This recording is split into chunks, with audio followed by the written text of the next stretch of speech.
साथ वीरेंद्र सिंह राठौर है। राठौर साहब, 2 दिन के अंदर इतना हजूम, ऐसा कैसे?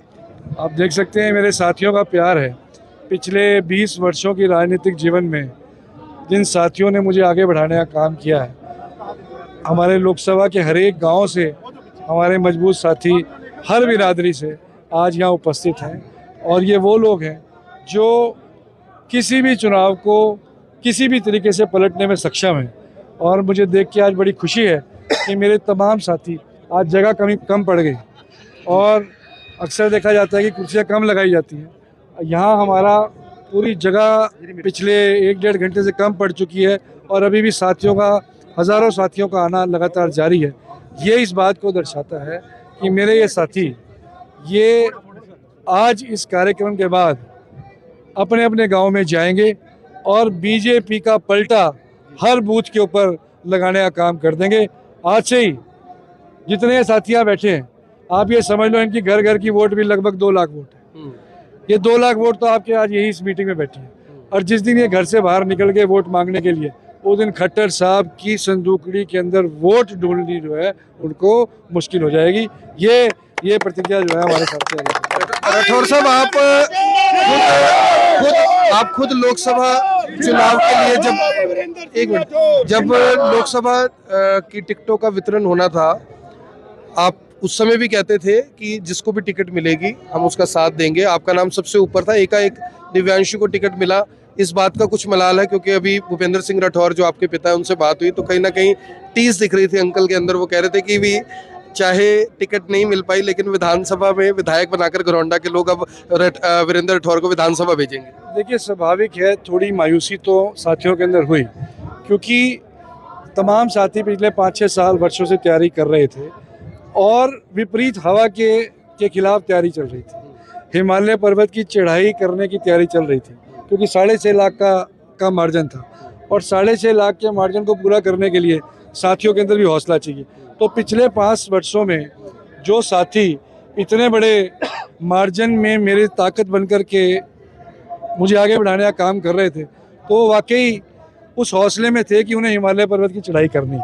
बहुत सारे साथी ऐसे थे जो घबरा करके ये बात कहते थे कि लोकसभा नहीं लड़नी चाहिए, पर हज़ारों की तादाद में साथी ऐसे थे जो ये कहते थे कि राठौर साहब हम हिमालय पर्वत की चढ़ाई करेंगे। तो उन हौसले वाले साथियों का आप देखिए कि उनमें कितना बड़ा हौसला था कि विपरीत हवा में जब वो तैयारी कर रहे थे पिछले 5 वर्षों से, तो स्वाभाविक है कि कहीं ना कहीं उनके मन पे ठेस पहुंची। परंतु मेरे वो तमाम साथी चट्टान की तरह, लक्ष्य तब भी भाजपा को हराने का था, लक्ष्य आज भी भाजपा को हराने का है। तो मेरे साथी अर्जुन की तरह उनका निशाना भाजपा को हराने का है। कैंडिडेट कोई हो, कैंडिडेट और भी कोई आता तो भी लक्ष्य यही रहता, चाहे कैंडिडेट कहीं से आता, पर हमारा लक्ष्य, मेरे साथियों का लक्ष्य भाजपा को नेस्तानाबूद करने का था। उस लक्ष्य के ऊपर आज भी मेरे साथी अटल हैं और हम भारतीय जनता पार्टी को करनाल लोकसभा से उखाड़ करके फेंकने का काम। दिव्यांशु बुद्धि राजा के लिए क्या कहेंगे? सक्षम है खट्टर साहब को हराने में? क्योंकि आपने ही कहा था कि बाहरी को हम टिकट नहीं देंगे, अब वो खुद बाहरी हो गए तो कांग्रेस के पास ये मुद्दा तो खत्म हो गया, तो कितना मुश्किल रहेगा उनके लिए? मुद्दा दिव्यांशु बुद्धि राजा जी नहीं है, मुद्दा भाजपा को हराने का। और चुनाव दिव्यांशु जी तो नए हैं, चुनाव तो साथी लड़ेंगे और वो साथी आज यहाँ उपस्थित हैं पूरी लोकसभा से, और आज वो निकल कर के आए हैं। पहली बार ये तमाम साथियों ने आकर के आज संकल्प लिया है, आज से ये तमाम साथी काम पे जुटेंगे। ये 9 की 9 विधानसभा के हर बूथ के ऊपर से साथी आज यहाँ आए हैं। तो ये साथी विपरीत हवा के खिलाफ लड़ना जानते हैं। ये विपरीत हवा के खिलाफ पिछले 5 वर्षों से तैयारी कर रहे थे, तो इसलिए ये हर परिस्थिति से लड़ने के लिए सक्षम है। और आप देखेंगे कि आज की बैठक के बाद जैसे ही मेरे साथी क्षेत्र में जाएंगे तो इनका लक्ष्य सिर्फ ये होगा कि भाजपा को हराना। तो कैंडिडेट सेंट्रिक चुनाव नहीं है, चुनाव कांग्रेस के कार्यकर्ताओं का भाजपा को हराने का लक्ष्य ये चुनाव है। और उस लक्ष्य को पूरा करने के लिए कांग्रेस पार्टी का एक एक समर्पित कार्यकर्ता अपनी जान लड़ाएगा और बीजेपी को नेस्तनाबूद करने का। बीजेपी जेजेपी के नेताओं को घुसने नहीं दे रहे गांव के अंदर, लेकिन बीजेपी के नेता कह रहे हैं कि ये कांग्रेसी हैं सारे, ना तो किसान रास्ता रोक रहे हैं ना सरपंच रास्ता रोक रहे हैं, ये सब कांग्रेसी। ऐसी बातें क्यों आ रही हैं? क्या लग रहा है अभी भी बीजेपी को कुछ गलतफहमी है या उनके कहना जो आरोप है वो सच्चे हैं? देखिए, हमारी पार्टी के किसी कार्यकर्ता ने किसी को किसी गांव में आने से नहीं रोका। गांव के मुखियाओं को लाठियां किसने मारी? जब घर के मुखिया को लाठी भारतीय जनता पार्टी और खट्टर साहब की सरकार मारेगी तो उनके घर में घुसने की हिम्मत तो उनके अंदर होनी चाहिए। और जब आप लाठी मारोगे तो कोई आपको अपने घर में क्यों घुसने देगा? फिर भी हमारे लोग बहुत शांतिप्रिय लोग हैं। वो हमारे तो हुड्डा साहब ने भी अपील की, सबको अपील की, गांव वासियों को अपील की, भाई इनको कार्यक्रम करने दो। ये तो इनका अपना डर है। जिसने गलत कर रखा है वो अपने डर की वजह से गांव के अंदर नहीं आ रहा। तो ये तो उनको देखना है कि जब आप सरपंच भाइयों को देखिए, सरपंच कोई छोटी चीज़ नहीं होती। सरपंच पूरे गांव सरपंच को चुनता है। सरपंच के ऊपर पूरे गांव की इज्जत की पगड़ी होती है।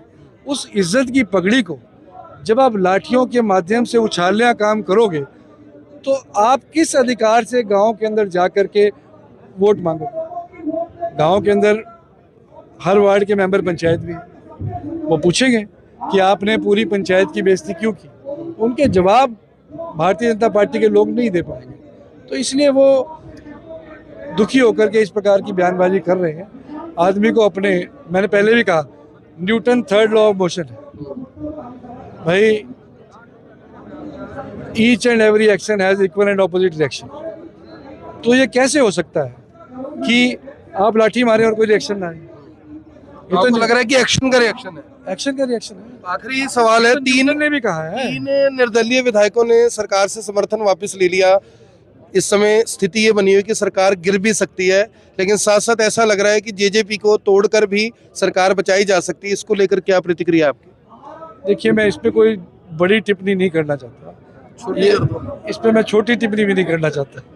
तो ये देखते हैं कांग्रेस का क्या रुख है इसके ऊपर? देखिए, मुझे लगता है कि उदासीनता चारों तरफ जो है वो फैली हुई है और जिस प्रकार से निर्दलीय विधायकों के बयान आए वो भी बड़ी चिंता का विषय है। चिंता का विषय। धन्यवाद राठौर साहब, आपने अच्छा कार्यक्रम आज यहाँ पर किया और एक अच्छा जो माहौल है वो बनाने की कोशिश की। और कुछ ही देर में जो दिव्यांशु बुद्धिराजा है वो भी और दीपक बाबरिया वो भी यहाँ पर आने वाले हैं, ऐसी सूचना है। थोड़ी देर और रुक कर देखेंगे कि वो लोग कितनी देर में पहुंचते। मेरी आप सभी से अपील, जो भी लोग इस वीडियो को देख रहे हैं इसे साथ के साथ जरूर शेयर करें। आप देख रहे हैं IBN24, मैं हूँ आकर्षण उपल, घरौंडा से आप सभी के साथ।